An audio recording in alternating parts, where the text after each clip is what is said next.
مختلف مسائل کا سیکھنا واجب ہے، اور اس سلسلے میں کوتاہی جائز نہیں ہے، اور نہ صرف یہ کہ جائز نہیں ہے، قیامت کے دن انسان سے پوچھا جاتا ہے کہ کیوں نہیں سیکھا، اور اگر عمل نہ کیا پھر بھی پوچھا جائے گا کیوں عمل نہ کیا۔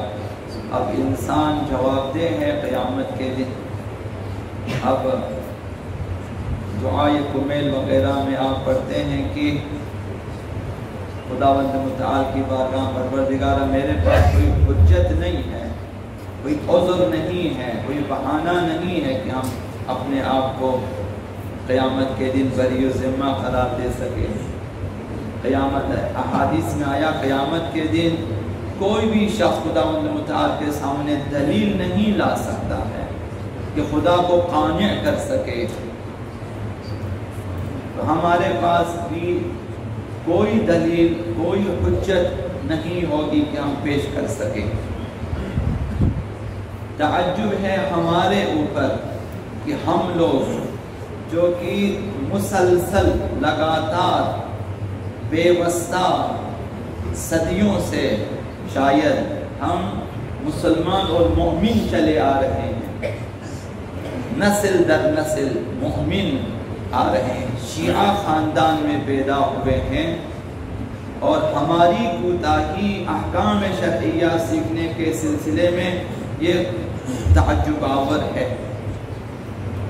بذات خود یہ سمجھتا ہوں کہ وہ لوگ جو کسی بھی لمحے بیدار ہو جاتے ہیں، مکتب تشیع میں آ جاتے ہیں اور مکمل اس مذہب کے پیرو بن جاتے ہیں، وہ شاید ہم سے زیادہ خوش قسمت ہیں کہ جو ایک دم بیدار ہو جاتے ہیں اور آ جاتے ہیں۔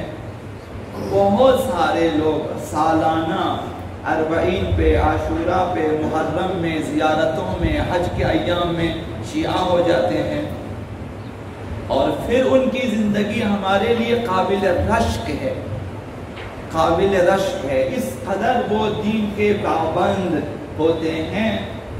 ایک معمولی چیز عرض کروں گا آپ کی خدمت میں، شاید پہلے عرض کر چکا ہوں۔ ایک نو مسلم آ جاتا ہے کہ وہ پہلے کافر ہوتا ہے، پھر وہ آ جاتے وہابیت میں، پھر وہ آ جاتے اہل تسنن میں، پھر وہ آ جاتے اہل تشیع میں، مختلف ممالک میں درس حاصل کرتا ہے، تمام مکتب میں، وہابیت کے مکتب میں، اہل تسنن کے مکتب میں، پھر وہ علاقے کو شہر ایران میں، ملک ایران میں پہنچ جاتا ہے تاکہ وہ تشیع کو پڑھے، شیعہ ہو جاتے ہیں۔ ایک طالب علم کو اس کے ساتھ کر دیتے ہیں کہ یہ نو مسلم ہیں، ابھی شیعہ اسے روزانہ کچھ نہ کچھ پڑھائیں، احکام، کچھ آداب، کچھ اخلاق، ایسی چیزیں پڑھائیں۔ وہ قبول کرتا ہے کہ چلو اس کی میں خدمت کروں گا، یہ جو ہے خاندانی شیعہ ہے اور وہ ابھی شیعہ ہوا ہے، یہ اسے پڑھائے گا، خدمت بھی کرے گا، روزانہ کھانا وغیرہ لے آتا تھا اس کے لیے، حتیٰ بستر بھی لگا لیتا تھا اس کے لیے کہ بھائی تمہاری خدمت میری ذمہ داری لگا دی گئی ہے۔ روزانہ 1-2 حدیثیں بیان کیا کرتا تھا اس نو مسلم کے لیے۔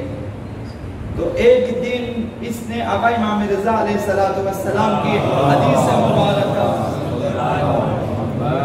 بیان کیا اس کے لیے کہ آقا امام رضا علیہ السلام فرماتے ہیں کہ مومن جو ہے وہ پرخود نہیں ہوتا، زیادہ نہیں کھاتا، کھانا کم کھاتا ہے، مومن کی نشانیاں بیان کی۔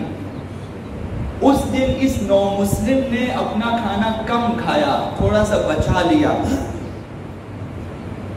اگلے دن پھر یہ کھانا لایا، اس نے کم کھایا۔ اس خاندانی شیعہ نے اپنا کھانا بھی کھایا، اس سے جو بچا تھا کہا یہ بھی اس نے کھا لیا۔ تو اس نے اعتراض کیا کہ یہ کھانا زیادہ کیوں کھاتے ہو؟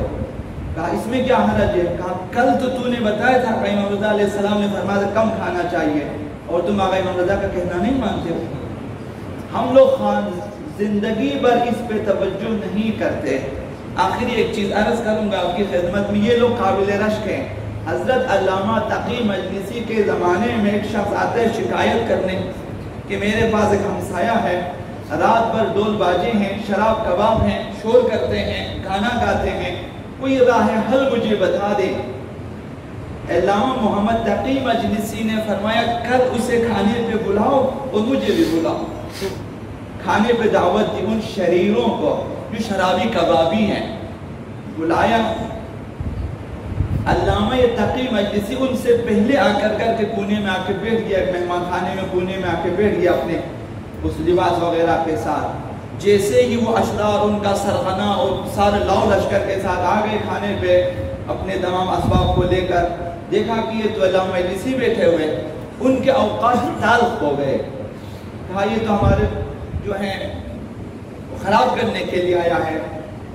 تو لہٰذا اس نے چاہا کہ علامہ سے بحث کریں اور علامہ کو اپنے یہاں سے نکال لے تاکہ یہ اچھی طرح سے کھا پی کے اپنا عیش و نوش کر سکیں۔ تو اس نے یہ سوال کیا علامہ تقی مجلسی سے کہ آپ لوگوں کی روش زندگی بہتر ہے یا ہماری؟ علامہ نے فرمایا آپ بھی بیان کریں، ہم بھی بیان کرتے ہیں، پھر دیکھیں کس کی روش بہتر ہے، کیفیت زندگی، روش زندگی بہتر ہے۔ تو اس نے پہلا جملہ یہ کہا ہماری روش یہ ہے، ہماری خصوصیت یہ ہے کہ ہم جس کا نمک کھاتے ہیں اس سے خیانت نہیں کرتے۔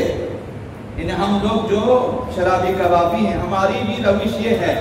علامہ نے فرمایا میں نہیں مانتا، کہا کہ یہ ہمارے پاس مسلم قانون ہے کہ ہم لوگ غنڈہ جو بھی ہیں جس کا نمک کھاتے ہیں اس سے خیانت نہیں کرتے۔ علامہ نے فرمایا آج تک تو نے خدا کا نمک نہیں کھایا؟ یہ سوال کیا، وہ اٹھ کے چلا گیا، اس کا لاؤ لشکر بھی چلا گیا۔ صاحب خانہ نے کہا کہ آپ نے تو بد سے بدتر کر دیا، اب تو یہ ناراض بھی ہو گئے۔ اگلی صبح یہی سرغنہ اشرار کا حضرت علامہ تقی مجلسی کے دروازے پہ پہنچا اور کہا کہ آپ کی بات نے اثر کیا، ایک عمر میں نے خدا کی روزی کھائی ہے اور نمک حرامی کی ہے، اب میں غسل کر کے آیا ہوں، توبہ کر کے آیا ہوں، غسل توبہ کر کے آیا ہوں، اب مجھے آپ دین سکھائیں۔